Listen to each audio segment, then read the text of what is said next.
Assalamualaikum warahmatullahi wabarakatuh. Waalaikumsalam warahmatullahi wabarakatuh. Bismillahi walhamdulillah, wassalatu wassalamu ala sayyidina rasulillah, sayyidina wa maulana Muhammad ibn Abdullah wa ala alihi wa sahbihi wa mawalah. أما بعد سبحانك لا علم لنا إلا ما علمتنا إنك أنت العليم الحكيم لا حول ولا قوة إلا بالله العلي العظيم.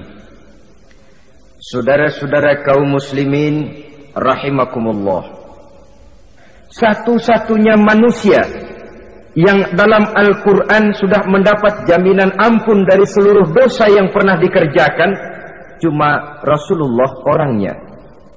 Quran yang menjanjikan liyaghfira lakallahu ma taqaddama min dzambika wa ma ta'akhkhar. Wahai Muhammad, dosamu yang dahulu, dosamu yang sekarang, dosamu yang akan datang kalau memang ada, seluruhnya sudah mendapat jaminan ampun dari Allah Subhanahu wa taala. Orang yang nyata-nyata sudah mendapat jaminan ampun dari segala dosa ini, ibadahnya luar biasa. Luar biasa bagaimana? Sejarah menceritakan beliau kalau sholat malam sampai bengkak kakinya karena rajin sujud. Aisyah menceritakan, satu malam selesai sholat isya saya akan tidur. Saya lihat suami saya sedang sholat, maka saya pun tidur. Tengah malam saya terbangun dari tidur, saya lihat suami saya masih sholat juga. Saya tidur lagi. Menjelang sepertiga malam yang akhir saya bangun, saya lihat masih sholat juga. Saya hampiri beliau. Saya tanya setelah sholatnya usai, "Bang," kata Aisyah, "ada apa yang?" Kata baginda Rasul. Sebab beliau itu, jangan senyum kalau saya katakan yang di sini. Sebab beliau itu pandai sekali menyenangi hati istrinya. Panggilan kelihatannya sepele, tapi bisa menghidupkan keharmonisan dalam rumah tangga. Beliau apabila memanggil Siti Aisyah dengan kalimat Humaira, "Ya Humaira," wahai yang pipinya kemerah-merahan. Cantik sekali panggilannya untuk istrinya. Kita kadang-kadang terlalu jujur tapi nyakitin. Mentang-mentang bini hitam, kalau manggil bini hitam, sini lo. Jujur tapi nyakiti itu. Hadirin yang saya muliakan, baginda menjawab, "Ada apa ya? Abang ini kan dosanya sudah mendapat jaminan ampun dari Allah." "Iya, lalu gimana?" "Ya kalau ibadah jangan terlalu gitu-gitu benar, kenapa sih? Orang sudah dapat jaminan ampun itu kan mestinya tenang, aman. Ini malah seolah-olah beliau orang yang paling banyak mempunyai dosa. Tidak puas melaksanakan hanya sholat yang wajib ditambah dengan yang sunnah-sunnah. Tidak usah gitu-gitu bener lah bang, sudah dapat jaminan ampun ini." Terhadap usul istrinya ini, apa jawab beliau? Sederhana, tapi melambangkan sikap jiwa yang luhur. Beliau menjawab, "Aisyah, afala uhibbu an akuna abdan syakura." Yang apa saya tidak senang kalau saya ini oleh Allah mendapat gelar abdan syakura, hamba yang pandai bersyukur, hamba yang tahu berterima kasih. Makin diampuni, makin banyak sujud saya, makin diampuni, makin banyak ibadah saya kepada Allah. Inilah prinsipnya. Saudara-saudara, oleh karena ibadahnya demikian rupa, Allah lalu dekat. Oleh karena Allah dekat, perjuangan beliau itu, walaupun Quraisy melakukan segala macam cara dan usaha, mengeluarkan segala daya dan dana, kemampuan dan kekuasaan, tidak pernah berhasil mematahkan, walaupun berhasil menekan perjuangan baginda Rasulullah sallallahu alaihi wasallam. Coba kalau kita buka sejarah, beliau itu kan mulai berjuang sendiri, yang dihadapi masyarakat yang keras, kasar, brutal. 14 abad yang lalu, semenanjung Arabia terkenal sebagai masyarakat yang jahiliyah, di mana maksiat dan munkarat merajalela. Sembahan adalah berhala. Anak perempuan lahir dibunuh hidup-hidup. Itu zaman dulu, zaman sekarang pun tidak jauh bedanya. Malah kalau zaman dulu dikubur hidup-hidup, sekarang sebelum lahir sudah dibunuh. Yang namanya abortus itu.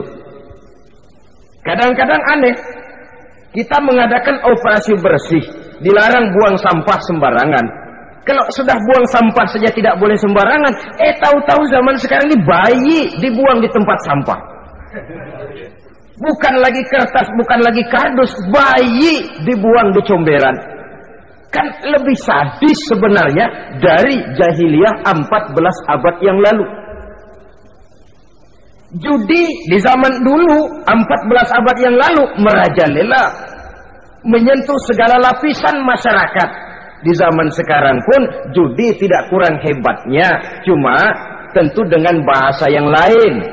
Apalagi di zaman sekarang orang pandai menghaluskan bahasa, mensamarkan istilah.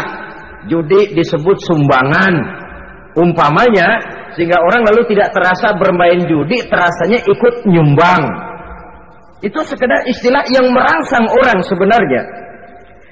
Masyarakat yang semacam ini yang dihadapi oleh baginda Rasul. Diangkat jadi Rasul umur 40 tahun lalu mulai berjuang. Mula-mula secara sembunyi dakwahnya itu. Dari pintu ke pintu, dari rumah ke rumah, dari orang ke orang. Hasilnya 3 tahun gerilya berdakwah, dapat pengikut tidak lebih 11 orang. Sudah tidak digaji, tidak dapat beras, hidup pun miskin. 3 tahun dakwah, dapat pengikut 11 orang.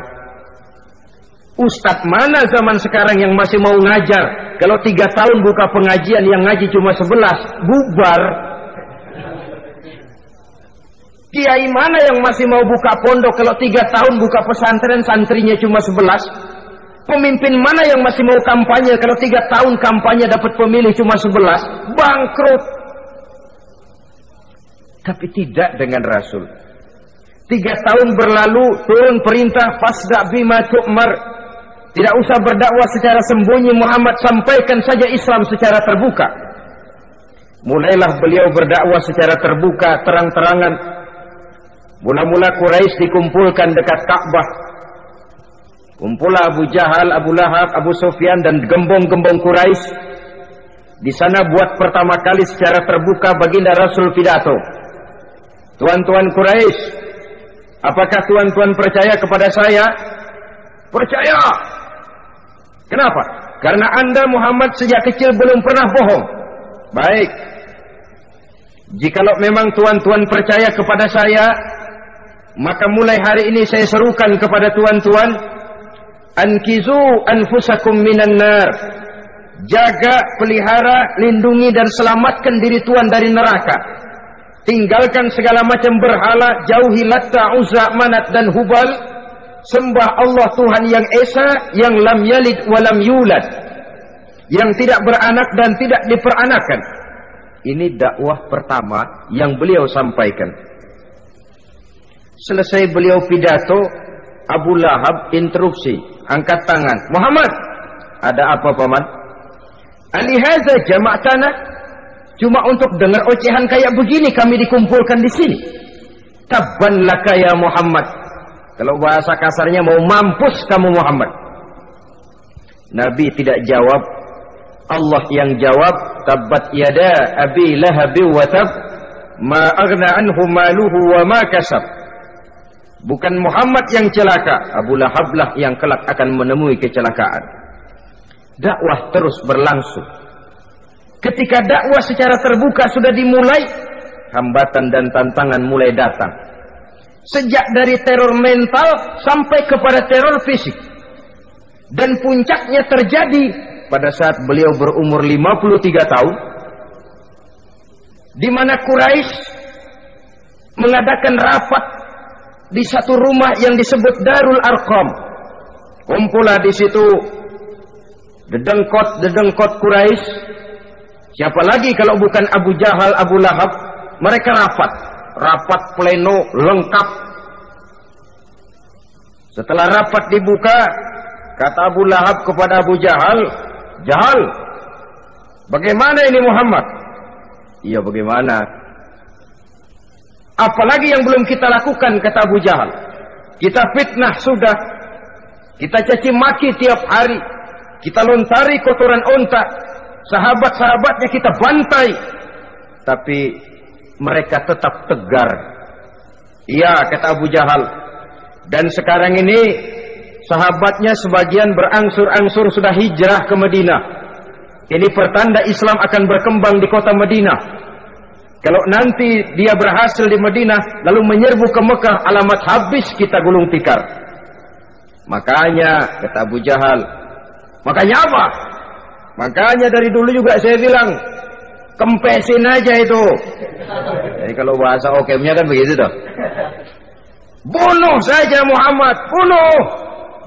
"Iya, soal bunuh sih gampang," kata Abu Lahab. "Tapi Muhammad kan tidak keluar dari batu. Dia punya keluarga, sanak famili dan handai tolan. Kalau keluarganya menuntut balas, bagaimana ini?" "Gampang.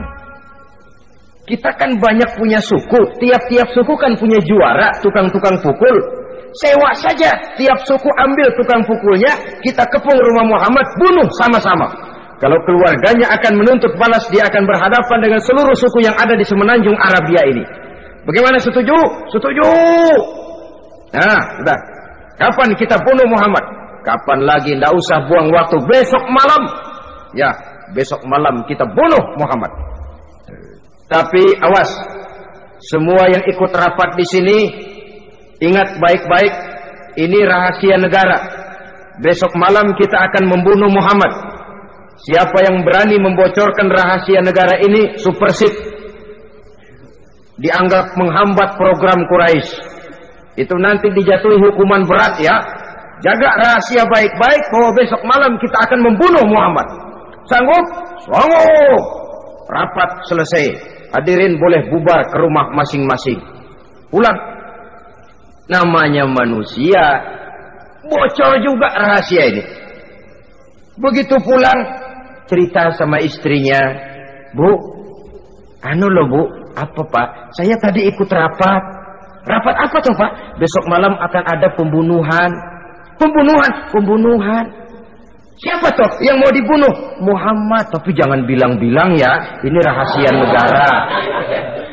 "Ini rahasia negara Bu, jangan bilang-bilang." "Iya Pak, iya." Nah, besok pagi istrinya ngobrol sama tetangganya. "Mbak Ayu, tahu nggak?" "Apa toh?" "Nanti malam akan ada pembunuhan."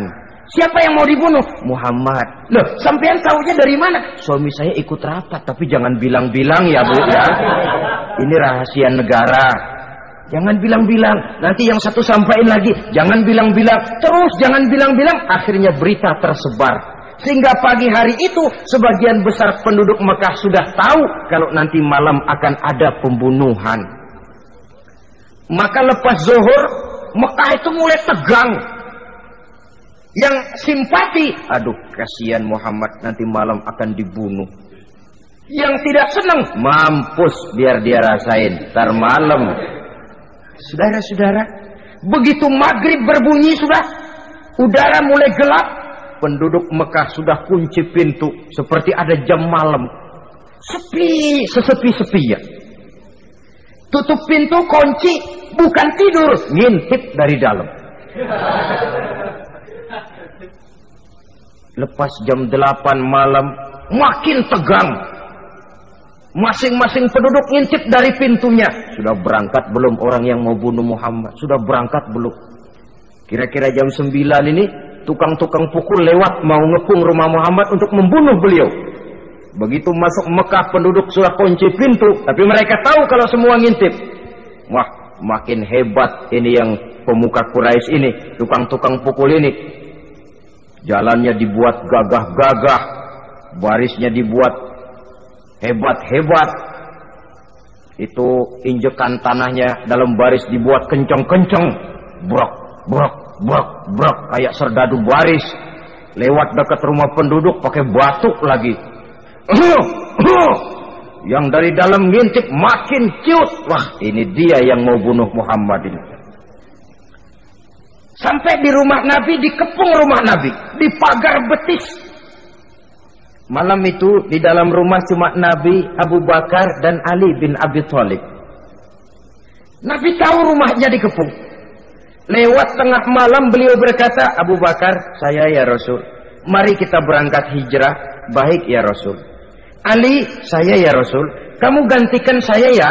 Gantikan apa ya Rasul? Gantikan tidur di tempat tidur saya. Baik ya Rasul. Masya Allah.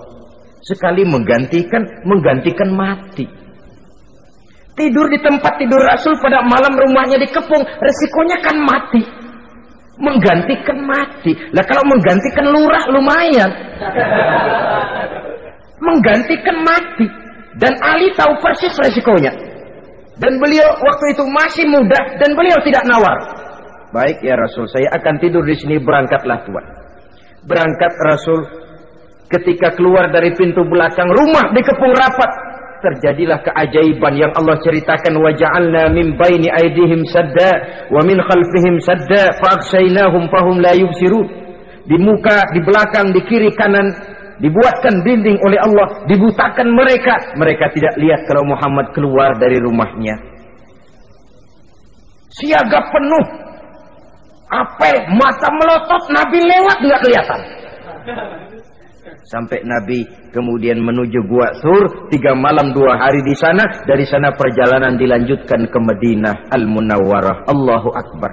Mengarungi gurun pasir yang gersang dan tandus, yang terbentang antara Mekah dan Madinah. Meninggalkan kampung halaman tempat di mana dilahirkan dan dibesarkan.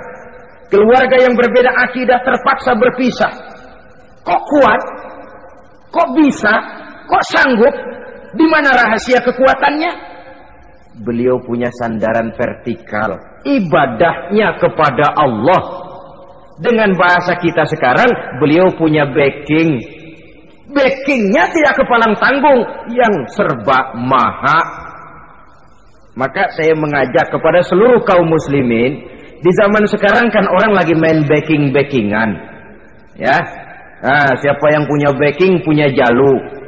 Saya cuma mengajak, kalau mau cari backing jangan kepalang tanggung, carilah backing yang serba maha. Maha gagah, maha tahu, maha adil, maha bijaksana, maha segala-galanya. Dan dialah Allah Subhanahu wa ta'ala. Saudara punya backing kolonel, tanggung. Nanti dia pensiun habis. Yang kolonel saja tanggung, apalagi yang kopral. Kalau mau cari backing, carilah backing yang serba maha, Allah Azza wa Jalla. Caranya tentu dekat kepadanya. Untuk dekat kepadanya melalui jalur yang sudah diatur olehnya, melalui Rasulullah Sallallahu Alaihi Wasallam, yaitu solat, ibadah. Makin tinggi nilai ibadah, makin dekat kita dengannya. Makin dekat dengannya, makin banyak fasilitas yang akan diberikan untuk kita. Saudara pegawai negeri ingin cepat naik golongan, itu caranya 2. Pertama, jam kantor disiplin. Jam 7 masuk. Jam 3 pulang. Kalau belum jam pulang, jangan pulang. Yang kedua, tambahan, di luar jam kantor, sering-sering datang ke rumah kepala bagian. Apa malam minggu, apa hari minggu, apa bawa jeruk, apa pisang Ambon, kan begitu toh. Ini nanti kan kepala bagian kan nilai. Karyawan saya yang satu ini jam kantornya disiplin, tambahan dia sering datang hari minggu di luar jam kantor, bawa jeruk lagi. Ini mestinya belum naik, lah gua naikin dulu ke atas. Naik, saudara-saudara. Yang saya maksud apa? Itu zuhur, asar, maghrib, isya, subuh, jam kerja resmi itu. Jam kantor. Lah, ada kunjungan di luar jam kantor. Yang namanya tahajud, yang namanya hajat, yang namanya duha. Nanti kan Allah lihat, ini hambaku yang satu ini jam kantornya betul. Zuhur, asar, maghrib, isya, subuhnya tepat. Tambahan di luar jam kantor, dia sering menghadap kepadaku. Nah, hambaku ini aku angkat kau maqamam mahmuda, ke satu tempat yang terpuji. Kalau Allah yang ngangkat, satu negara orang mau rendahkan kita akan tetap tinggi. Kalau Allah mau rendahkan, satu negara mau angkat kita, kalau memang dasar mesti nyungsap ke bawah. Inilah perlunya sandaran vertikal. Inilah perlunya kita mempunyai backing hanya kepada Allah. Pada waktunya orang akan sampai ke titik jenuh. Dalam kesunyian orang sering mempertanyakan eksistensi diri, mulai mempertanyakan hakikat keberadaannya di tengah kesibukan bisnisnya, di tengah kesibukan kerja dari rapat ke rapat, dari kantor ke kantor, dari tender ke tender. Orang akan sampai kepada titik jenuh. Dikala itu dia memerlukan ketenangan, dikala itu dia memerlukan kedamaian, dikala itu dia mencari eksistensi diri. Sebenarnya hidup ini mau apa sih? Cuma sekedar menjalani hal-hal yang rutin saja? Pergi pagi, pulang sore, peras keringat, banting tulang? Atau ada tujuan yang lebih luhur daripada sekedar ini? Dikala itulah dia mulai mencari jalur untuk mendekatkan diri kepada Sang Pencipta. Dan tidak bisa ingin dekat dengan Allah, saudara, pakai aturan sendiri. Ingin dekat dengan gubernur harus ikut aturan yang ditetapkan oleh protokolnya gubernur. Ingin dekat dengan presiden, ya ikut jalur yang sudah disusun oleh protokolnya presiden. Ingin dekat dengan Allah, ya ikut jalur yang sudah diatur oleh Allah melalui Rasulnya. Apa itu? Ya diantaranya sholat, puasa, dan ketentuan-ketentuan ibadah yang lain. Tidak bisa dengan prinsip, yang penting kan hati baik, berjiwa bersih, akhlak luhur. Tidak usah sholat kalau hati baik sudah dekat dengan Allah. Oh, alangkah enaknya kalau begitu. Kalau dengan itu bisa dekat dengan Allah, rasanya Nabi Muhammad yang paling dulu berhenti sembahyang. Kenapa? Beliau orang yang hatinya paling baik. Beliau orang yang budinya paling luhur. Kalau budi luhur dan hati baik sudah menjamin untuk dekat dengan Allah, Nabi dulu berhenti sholat. Nyatanya tidak. Beliau orang yang berbudi luhur, berakhlak baik, entok ibadahnya demikian rupa. Dan beliau adalah standar untuk kita jadikan contoh dalam mengamalkan ajaran-ajaran agama di kehidupan kita ini. Saudara, itu tadi sepertiga waktu beliau untuk ibadah, untuk Allah. Sepertiga yang kedua dari waktu beliau adalah untuk tugas. Dalam hal ini, sebagai seorang Rasul, menyampaikan risalah Islam berhadapan dengan umat. Yang jadi soal ialah, apa modal utama beliau di dalam melaksanakan tugas? Dan ini nanti sebagai cerminan buat kita. Modal utamanya pertama adalah keteladanan, dan yang kedua adalah akhlak. Sekarang ini kita hampir nyaris mengalami berbagai macam krisis. Yang paling santer kita dengar adalah krisis wibawa. Ada pak guru dicegat muridnya di jalanan, dipukulin karena nggak naik kelas katanya. Nampaknya guru nggak lagi berwibawa. Di satu pihak mungkin karena si guru tidak bisa digugu dan ditiru. Di lain pihak juga murid tidak lagi mengenal arti rasa hormat kepada pak guru. Nah, kenapa krisis wibawa timbul? Karena tidak ada keteladanan. Adapun Rasul, wibawa beliau timbul di tengah umat karena keteladanan ini. Apapun yang beliau ajarkan kepada umat, beliau adalah pelaksana pertama. Dengan kata lain, satunya kata dan perbuatan. Ini yang sangat diperlukan di zaman kita sekarang. Bukan cuma sekedar simposium, muktamar, kongres, rapat besar dengan keputusan bertumpuk-tumpuk kertas di atas meja, tetapi tidak pernah terrealisir dalam kehidupan. Yang kita perlukan adalah satunya kata dan perbuatan. Bahwa kalau itu yang diucapkan, itu yang diterapkan. Kalau itu yang diteorikan, itu yang dikerjakan. Keteladanan. Yang kedua, rahasia sukses beliau dalam melaksanakan tugas berhadapan dengan umat, akhlak. Beliau tidak menyampaikan Islam ini dengan kekerasan, tidak juga dengan bujuk rayu harta, tidak pula dengan menakut-nakuti orang. Belum pernah kita baca dalam sejarah beliau teriak-teriak, awas yang tidak masuk Islam dipecat jadi orang Arab. Tidak. Atau dengan bujuk rayu, ayo siapa masuk Islam super mie 2 bungkus? Tidak. Sebab kebenaran tidak bisa dipupuk dengan materi. Kebenaran adalah soal keyakinan, dan keyakinan adalah soal batin. Orang yang beragama karena tertarik kepada super mie, orang yang beragama karena tertarik kepada pakaian, kepada obat-obatan, nilai imannya dipupuk dengan materi. Dan usaha seperti itu sama saja dengan menegakkan benang basah. Dia percaya kepada sesuatu yang dia tidak mengerti. Dia yakin kepada sesuatu yang dia tidak tahu apa bentuk yang dia yakini itu. Alangkah malang dan kasihannya orang yang beragama seperti ini.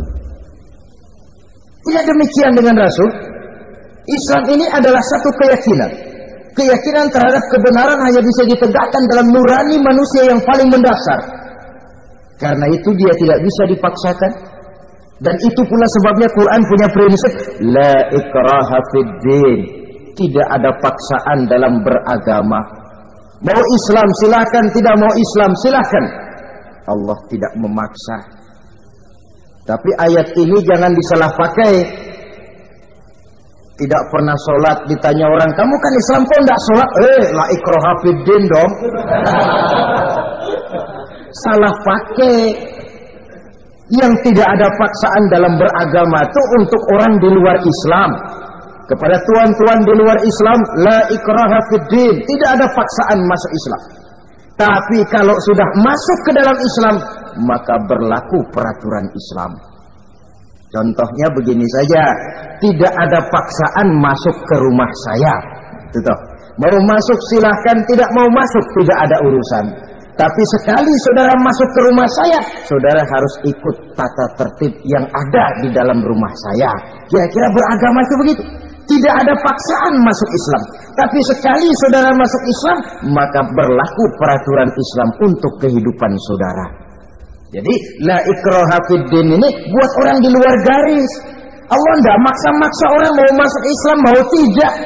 Silahkan saja. Tapi ketika orang mendapat hidayah masuk ke dalam Islam, peraturan Islam berlaku dalam kehidupannya. Saudara hadirin kaum muslimin rahimakumullah, akhlak. Mari kita lihat lebih jauh bagaimana sih akhlak beliau yang mulia itu.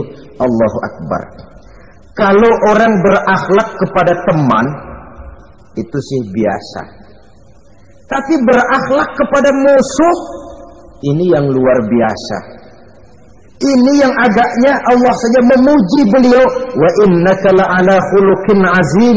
Engkau Muhammad benar-benar berada di atas budi pekerti yang luhur dan terpuji. Kalau saya baik kepada orang yang memang baik kepada saya, logis toh, wajar, memang harusnya.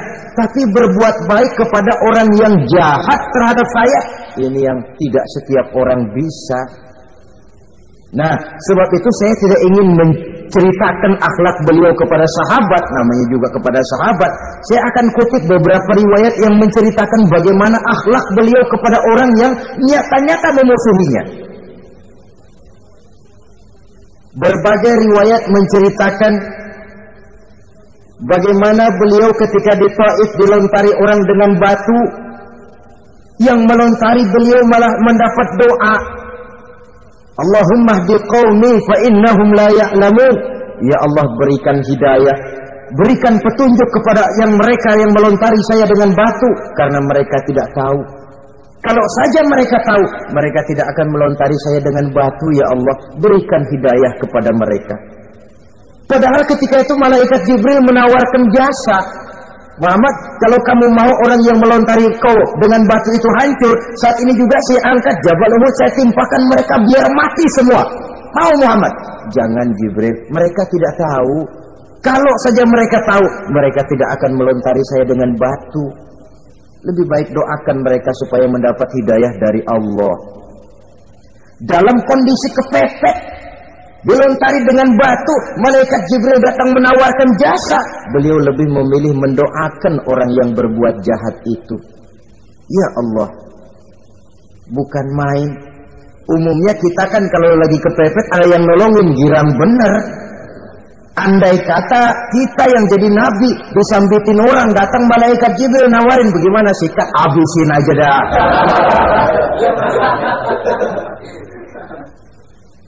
Ini akhlak kepada musuh. Ketika beliau selesai sholat zuhur, istirahat rebah-rebah, tidur-tiduran di bawah pohon kurma, datang orang kafir yang bernama Daksur yang sudah lama mengintip-ngintip, mencabut dan menghunus pedang. Muhammad, kalau ini saat saya tebas batang lehermu, siapa yang akan menolong engkau? Tidak ada. Yang akan menolong saya Daksur? Iya, Allah yang akan menolong saya. Mendengar Allah, Daksur gemetar, keringat dingin bercucuran, pedang jatuh ke bawah, diambil oleh Rasul pedangnya, dibalikan ke leher Daksur. Kalau sekarang saya yang tebas batang lehermu Daksur, siapa yang akan menolong kamu? Tidak ada ya Rasul, kecuali kalau kau mau memaafkan saya. Baik, ambillah kembali pedangmu, kau saya maafkan, dan jangan ulangi lagi perbuatan semacam ini. Lain saat beliau sedang tawaf, diikuti oleh seorang Quraisy kafir. Sambil tawaf, ini kafir Quraisy sudah bawa pisau. Dia pikir, nanti di satu sudut yang agak gelap saya tikam Muhammad dari belakang, saya bunuh dia. Jadi kafir ini pura-pura ikut tawaf. Jahatnya orang kafir itu kan begitu, tawaf ya ikut pura-pura tawaf, ada kesempatan sikat dari belakang. Putaran pertama belum ada kesempatan, putaran kedua makin tegang. Pokoknya begitu tempat agak gelap, cabut pisau, hantam saja sudah Muhammad, biar mati sekali di sini. Dan Nabi tahu, ini asisten pribadi malaikat Jibril masih tahu tuh. Jadi malaikat Jibril memberitahu, awas Muhammad, itu di belakangmu orang cuma pura-pura tawaf, dia bawa pisau mau bunuh kamu, hati-hati Muhammad. Roger ganti gitu.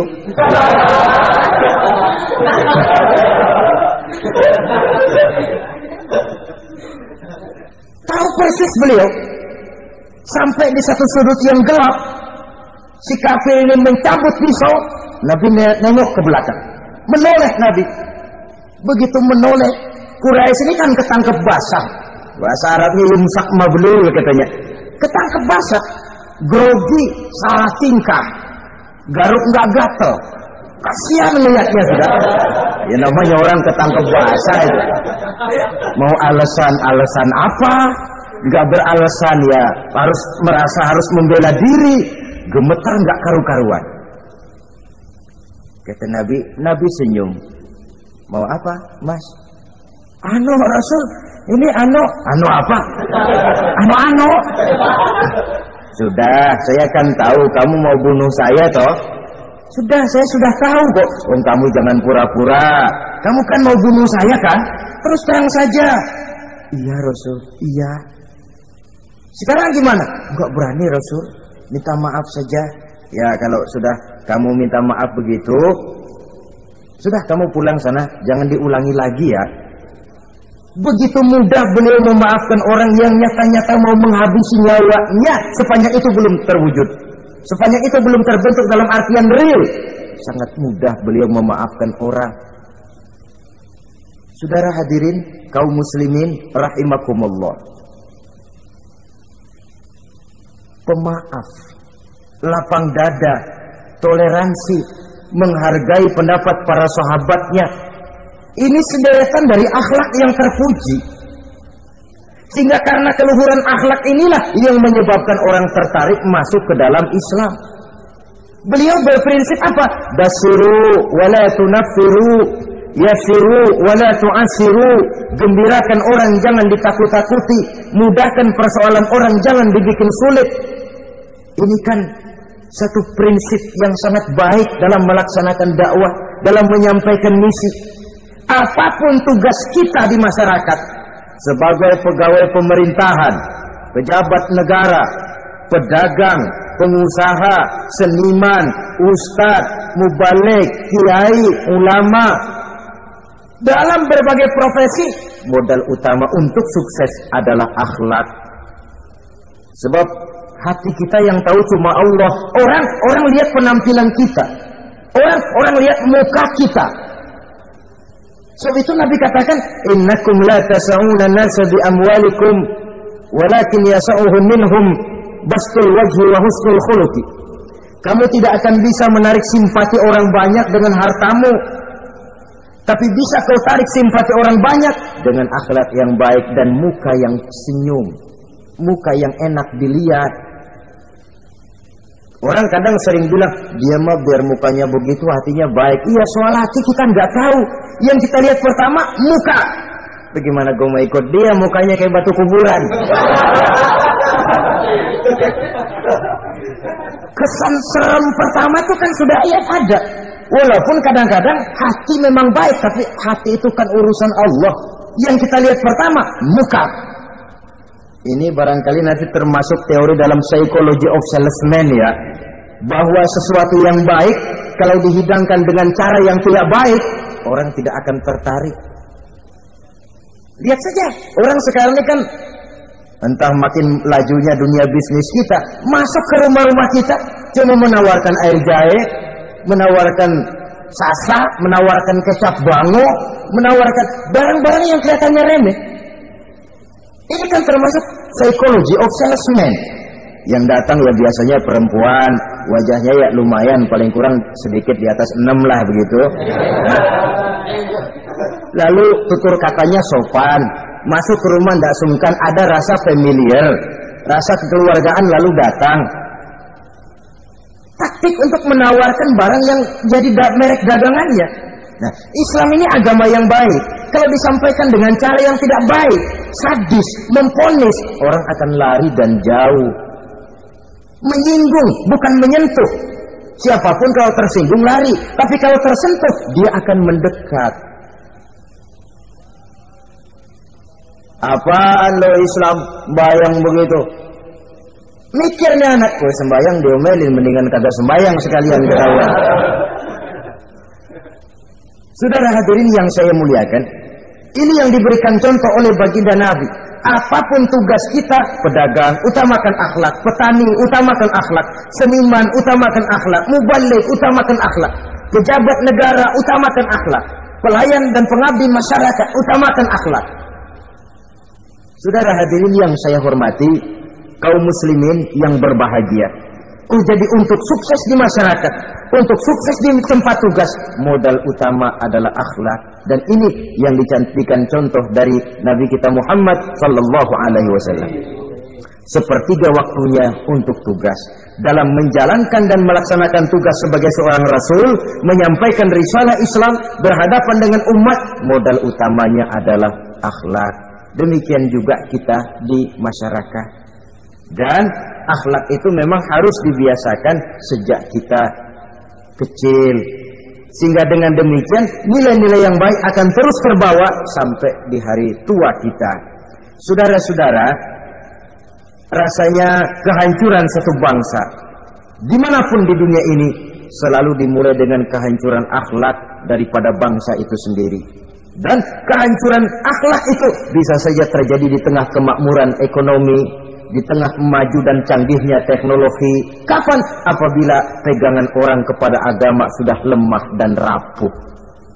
Kita tengok di negara-negara di sebelah barat kita, kemajuan teknologi yang tidak diimbangi dengan kuatnya pegangan orang kepada agama telah melahirkan budaya-budaya yang merendahkan martabat manusia. Lahirlah kebudayaan hippies, lahirlah kebudayaan nudis, hidup serba bosan dengan ini dan itu karena segalanya sudah dimiliki, rumah mentereng, jumlah kendaraan sejumlah keluarga, kapal pesiar di laut mewah, pesawat udara punya, setelah ini punya ini ada, semua ada, titik jenuh sampai. Mau apa semua ini? Akhirnya ingin hidup apa adanya, tidur di goa-goa, tidur di kaki-kaki gunung, tidur di hutan belantara, pakaian kumal, itu hipis-hipis yang datang kemari, yang pakaiannya kumuh, tambelan, lepis belel. Padahal di kantongnya cek, travel check, dolar. Lain hipis kita, emang benar-benar gembel.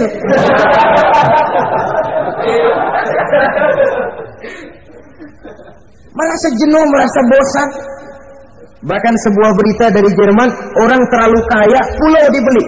Di pulau itu dia bikin satu klub yang bernama klub nudis. Setiap anggotanya boleh masuk ke pulau itu dengan catatan tidak boleh pakai pakaian selembar pun. Alias bugil, telanjang bulat. Sudah telanjang bulat itu. Dan di sana berlakulah apa yang disebut serba boleh. Jadi kalau di sana ke sana saudara bawa istri masuk anggota, ya silahkan saja. Istilah tukar pakai, simpan pinjam bisa-bisa saja, asal suka sama suka. Asal perbuatan yang dianggap tidak merugikan orang lain, suka sama suka, sudah tidak bisa dituntut oleh norma yang berlaku. Ya.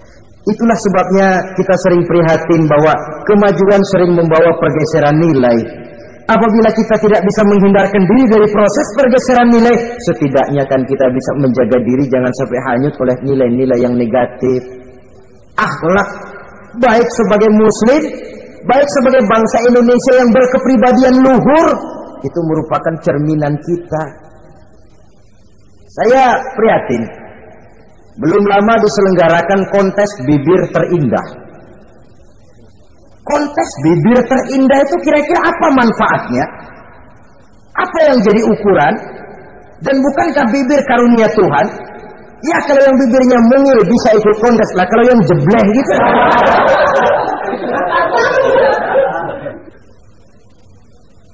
Kontes bibir terindah masih hangat dibicarakan orang. Sudah muncul lagi kontes betis terindah. Nah kalau sudah bicara soal betis ini, kan yang terbayang oleh kita kira-kira ukurannya apa? Yang diukur itu apanya ya? Ya tentu betisnya itu. Nah paling celaka kalau betis-betis yang ikut itu nanti jadi milik panitia semua kan. Yang tidak usah kita mengukur dengan kacamata agama, dengan budaya kita sebagai bangsa Indonesia yang berfalsafahkan Pancasila, rasanya mendengarnya saja kok sudah tidak sah gitu loh. Tidak pas untuk ukuran kita sebagai bangsa yang berfalsafahkan Pancasila. Saudara-saudara kaum muslimin rahimakumullah. Ini yang saya maksud tadi, proses pergeseran nilai. Andai kata kita tidak bisa menghindarkan diri dari hal yang semacam itu, setidaknya kita bisa menjaga diri jangan sampai hanyut ditelan proses pergeseran nilai. Dan memelihara nilai-nilai akhlak ini dari hari ke hari memang tidak semakin ringan, bahkan akan semakin berat, karena tantangan yang kita hadapi juga akan semakin berat. Inilah sepertiga yang kedua dari waktu beliau untuk melaksanakan tugas. Jadi modal utama dalam melaksanakan tugas akhlak. Di antara nilai akhlak itu prinsip Nabi tadi, gembirakan orang, jangan ditakut-takuti, mudahkan urusan orang, jangan dibikin sulit. Sehingga kalau yang memang mudah lalu dipersulit, itu sudah mencerminkan akhlak yang tidak diajarkan oleh Rasulullah Sallallahu Alaihi Wasallam. Kemudian yang terakhir, sepertiga yang ketiga dari waktu beliau adalah untuk keluarga. Jadi tadi ada waktu untuk Allah, ibadah, ada waktu untuk tugas, dan yang ketiga ada waktu untuk keluarga. Bagaimana Rasul di tengah keluarganya? Anas bin Malik bercerita, saya 11 tahun membantu di rumah tangga Rasul. 11 tahun itu kan artinya 11 kali 360 hari kali 24 jam. Bukan waktu yang sebentar itu. Selama 11 tahun saya membantu di rumah tangga Rasul, kata Anas, belum pernah saya dengar kata-kata kasar, keras, membentak. 11 tahun saya membantu di rumah tangga beliau, belum pernah saya lihat ada piring terbang, ada bakyak melayang. Artinya apa? Cerminan dari ketentraman, keayeman, kedamaian rumah tangga beliau. Padahal rumah tangganya kecil, istrinya lebih dari satu, tapi aman, tentram, rukun. Kita kadang-kadang istri satu seminggu 7 hari, perang 6 hari. Cuma 1 hari gencatan senjata. Sudah hadirin, saudara kaum muslimin rahimakumullah. Kalau beliau tidak menyenangi satu masakan, misalnya masakan istrinya, Tidak mencah-mencah, cuma kelihatan dari makannya barangkali tidak begitu banyak. Tapi tidak pernah mencela apapun yang dimasak istrinya. Senangnya dimakan, tidak senangnya dimakan karena menghargai lelah jerih payahnya istri. Ini kelihatannya sepele, tapi dari sini keharmonisan rumah tangga itu bisa saja timbul. Bukankah seseorang hanya bisa sukses di tempat tugas? Jadi apapun dia, kalau berangkat dari ketentraman dan ketenangan di rumah tangga. Dan tidak ada orang bisa meraih sukses kalau dia berangkat dari rumah tangga yang berantakan. Itulah sebabnya ini sangat diperhatikan oleh baginda Rasul. Dari rumah yang kecil, dari tempat tidur yang sederhana, yang sebelah itu kain kasar, sebelah dipakai untuk tidur, sebelah dipakai untuk selimut. Jadi kasur merangkap selimut. Allahu Akbar. Tapi dari rumah tangga yang semacam itu keluar ucapan baiti jannati, rumah tanggaku laksana surga bagiku. Di mana sih rahasianya? Karena rumah tangga beliau didirikan di atas ajaran agama. Agama membuat suami istri tahu hak dan tahu kewajiban. Kalau kewajiban dilaksanakan, hak diberikan, akan timbul saling pengertian. Apabila ada pengertian, akan timbul ketenangan, dan ketenangan adalah tangga utama untuk mencapai rumah tangga bahagia. Apalah artinya? Seperti banyak istilah orang, rumah bertingkat, uang banyak berlipat-lipat, kendaraan serba mengkilat, istri pun cantik memikat, kadang-kadang jumlahnya 4, tapi tiap hari kiamat. Tidak pernah ada ketenangan dan kedamaian di rumah itu. Saudara hadirin, lebih celaka lagi sudah rumah gubuk berantem melulu. Sudah kiamat itu, sudah kiamat. Jadi dengan adanya pelaksanaan kewajiban, pemberian hak, timbul pengertian. Pengertian membawa ketenangan. Suami keluar rumah, istri tenang di rumah. Suami meninggalkan istri pun hatinya tenang dan tentram, tidak was-was, tidak berpikiran nanti kalau saya lembur ini istri ngompreng, tidak. Si istri pun lega melepas suami karena ada keterbukaan. Ini kan menurut angket terakhir loh ya, yang diadakan oleh beberapa majalah di ibu kota ini, di ibu kota katanya, dari sejumlah laki-laki yang disebarkan angket, ternyata jika ada 3 laki-laki, 2 nyeleweng. Jadi angka penyelewengan itu 2/3 dari jumlah laki-laki itu menyeleweng katanya. Ya mudah-mudahan yang kumpul di sini termasuk 1/3 yang nggak nyeleweng itulah. Dan tidak semua bentuk penyelewengan itu karena alasan ekonomi, bukan pula karena alasan ketidaksetiaan istri, tapi merupakan cerminan dari sikap hidup di mana orang jauh dari nilai-nilai agama, sehingga penyelewengan itu dianggap sesuatu yang manusiawi, biasa-biasa saja, bahkan kadang-kadang ikut membentuk status sosial, melahirkan kebanggaan. Innalillahi. Orang kalau sudah bangga nyeleweng bangga, nah, itu kiamat sudah. Sama saja, bikin dosa ketawa, waduh, itu malaikat gemas benar. Udah bikin dosa cengengesan, cengir, tidak ada rasa nyesel, tidak ada rasa takut, tidak ada rasa bersalah, biasa gitu. Saudara hadirin yang saya muliakan, ini kan cerminan dari rapuhnya pegangan orang kepada agama. Jadi untuk membina rumah tangga yang bahagia ini, 1/3 dari waktu untuk di tengah keluarga, menghidupkan nilai-nilai agama di rumah tangga kita. Oleh karenanya, pada bagian akhir dari pertemuan yang singkat ini, saudara-saudara, saya mengajak, marilah pandai-pandai membagi dan mengatur waktu. Ada waktu untuk Allah, ada waktu untuk tugas, ada waktu untuk keluarga. Syukur kalau ada keseimbangan. Tapi kalau tidak, istilah usul fikih itu tatimul aham minal muhim, mendahulukan yang terpenting dari yang penting.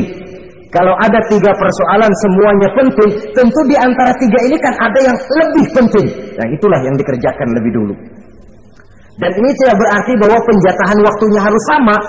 untuk ibadah dalam sehari semalam sekian jam, untuk tugas sekian jam, untuk keluarga sekian jam. Tidak bisa kita targetkan begitu. Dan yang dimaksud di sini pun adanya pengaturan. Pengaturan tidak berarti bahwa harus sama waktunya, tidak. Kita melihat kepentingannya. Saudara hadirin, sama saja di zaman sekarang, kalau dengan pembangunan kita ingin menciptakan pemerataan di kalangan rakyat, itu tidak berarti bahwa rakyat Indonesia ini standar ekonomi harus sama semua seperti yang dicita-citakan komunis. Tidak bisa. Menciptakan pemerataan artinya kalau yang kaya bisa semakin kaya, kenapa yang miskin tidak bisa naik jadi sedikit kaya? Dan artinya menciptakan kesempatan kepada setiap penduduk Indonesia untuk merubah tahap dan taraf kehidupannya. Demikian juga adanya pengaturan waktu. Bukan berarti untuk Allah sekian jam, keluarga sekian jam, tugas sekian jam. Sebab jam-jam ini sulit kita jatahkan. Kadang-kadang tugas, kadang-kadang keluarga, kadang-kadang ibadah kita sedang gandrung. Yang penting ada keseimbangan dalam cara kita mengatur waktu itu. Nah, saudara-saudara, demikianlah pertemuan dan pembicaraan kita kali ini.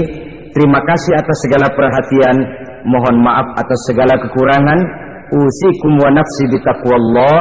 Wassalamualaikum warahmatullahi wabarakatuh. Waalaikumsalam warahmatullahi wabarakatuh.